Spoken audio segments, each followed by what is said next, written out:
Hello दोस्तों, मैं दिलीप सिंह आप सभी दोस्तों का आज के अपने इस नए वीडियो में हार्दिक स्वागत करता हूं। जी हाँ दोस्तों, टीका मैंने लगवा लिया है और टीका लगाए हुए मुझे करीब एक सप्ताह होने जा रहे हैं। मैं उसी दिन चाह रहा था कि आप सबों को वीडियो दूं कि मैंने टीका लगवा लिया है, लेकिन मैं रुक गया इस कारण से कि टीका लगाने के बाद की फीलिंग क्या होगी ये मुझे अपने बॉडी पर पहले जांच लेना चाहिए। तो टीकाओं के 2 डोज बताए जा रहे हैं, जिनमें से एक लिया है मैंने। जहां हम टीका लगवाने के लिए गए थे, संयोग से मैं अकेला था, इसलिए मेरा कैमरा पकड़ने वाला कोई नहीं था। नहीं तो टीका लगवाते हुए हम भी चाह रहे थे कि मेरी भी वीडियो या तस्वीर आए, जिसे मैं सोशल मीडिया पे डाल के अपने दोस्तों और मित्रों से शेयर कर सकूं, लेकिन मेरा सोचा हुआ नहीं।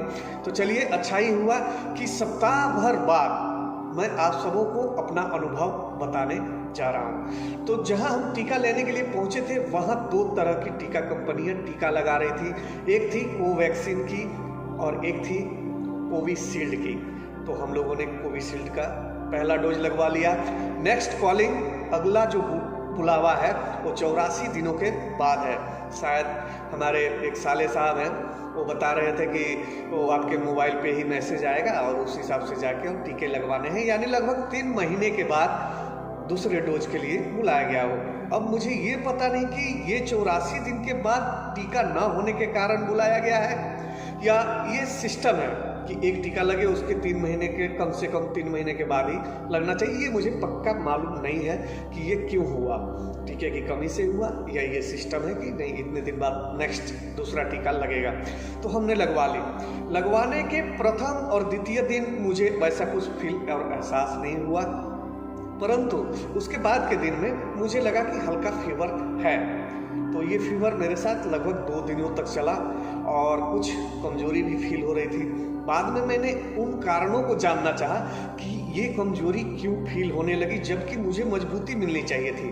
तो बिल्कुल मजबूती तो इतना मिला है, आप देख रहे हैं आपके सामने। सप्ताह भर बाद जो मैं बैठ के इस फुर्ती से, इस ताजगी से और इस जोशो खरोश से आप सबों से बात कर पा रहा हूँ, तो मुझे लगता है कि कहीं ना कहीं उस डोज का भी प्रभाव थोड़ा बहुत होगा ही।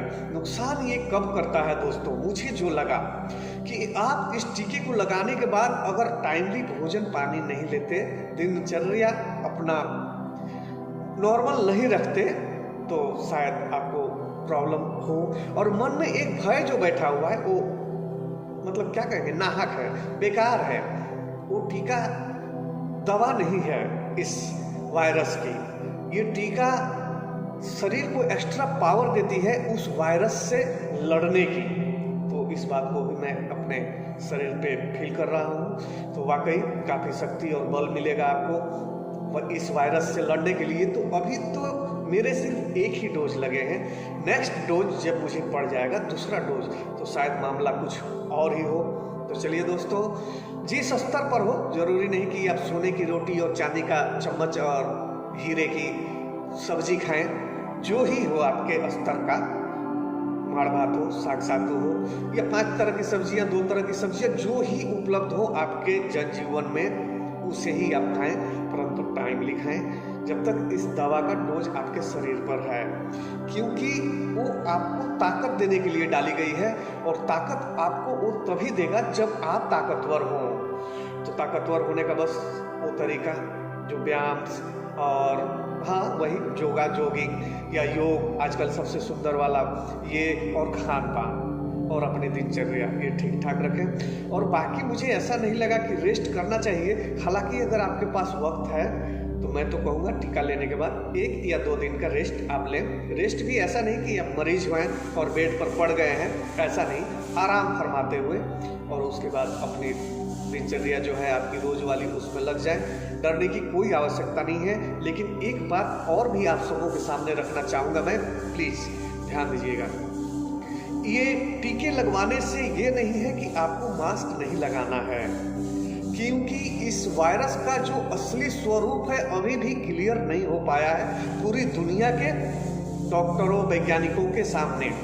शुरू से जो हम कोरोना के बारे में जानते आए, सुनते आए, कहते आए, आज जब हम उस पड़ाव पर हैं, तो आज काफ़ी कुछ बदल चुका है इस वायरस के बारे में।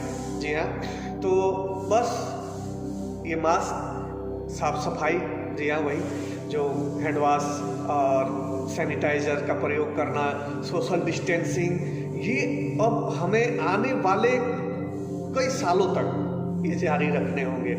पिछली बार जब हमारे देश से ये कोरोना चला गया था, हालांकि वो गया नहीं था, जो हम लोग सब लोग सिमट गए थे अपने अपने दायरों में, उसकी वजह से उसका असर कम हुआ था, वो गया नहीं था। और जैसे ही हम छूटे, निकले, पहले वाली ज़िंदगी में लौटे, तो फिर एक दूसरे के संपर्क में आने लगे और स्थिति आज जो आपके सामने है। तो ये है एक सचेत के लिए, मतलब कि सूचना कह लीजिए नेक्स्ट वाले के लिए, क्योंकि जब तक पूरी तरह से वैक्सीनेशन और इसका परफेक्ट टीका बाजार में नहीं आ जाता, तब तक इसका दौर खत्म नहीं होगा दोस्तों। प्रतिवर्ष जब लोग छोड़ दिए जाएंगे, जिन जिन देशों में, आज मेरे इस छोटे से दावे को, हो सकता है कि ये दावा सत्य ना भी हो, लेकिन मेरा अनुमान है जो गलतियां हमने की उसके अनुसार अगर मैं कहूँ तो ये कि जिन जिन देशों ने अपने यहाँ ये सारे बैरिकेड्स तोड़े हैं कि मास्क नहीं लगाना है, अब सोशल डिस्टेंसिंग की आवश्यकता नहीं है, ज़िंदगी पहले जैसी है, तो उन्हें याद करना होगा कि जब इसका पीरियड शुरू होने का टाइम आया था नेक्स्ट ईयर, फिर इसको आना है। और हमारा देश तो बहुत बड़ा देश है, बहुत बड़ी आबादी, घनी आबादी वाला देश है, तो हमारे यहाँ रिजल्ट तुरंत मिल जाएंगे।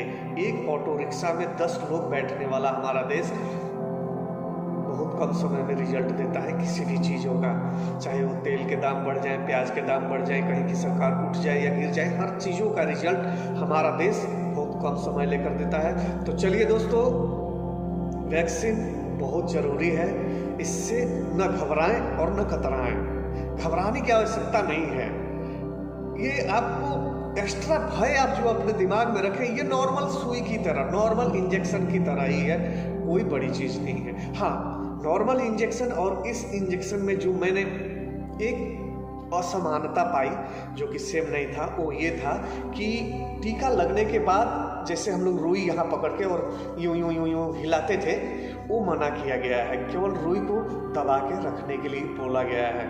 तो आप समझ सकते हैं कि क्या करना है और ये क्या चीज़ है। तो चलिए, टीका सबको लगवाइए, जितनी जल्दी हो उतनी जल्दी लगवाइए। जितने अधिक मात्रा में हमारे देश की आबादी को टीका पड़ जाएगा, उतने ही जल्दी हम घर से बाहर पहले की तरह आज़ाद घूम पाएंगे। आशा तो यही है, बाकी सब कुछ आपके और हमारे हाथ में है। तो चलिए दोस्तों, मेरे कोई भी वीडियोज अगर आप सबों को किसी भी कारण से पसंद आते हो, प्लीज़ किसी भी कारण से, तो मेरे इस नए और नाचीज चैनल को सब्सक्राइब जरूर कीजिएगा। और इसी के साथ जय जवान, जय किसान और जय विज्ञान दोस्तों। धन्यवाद मुझे सुनने के लिए और मेरे साथ अभी तक मेरे इस छोटे से चैनल पर बने रहने के लिए।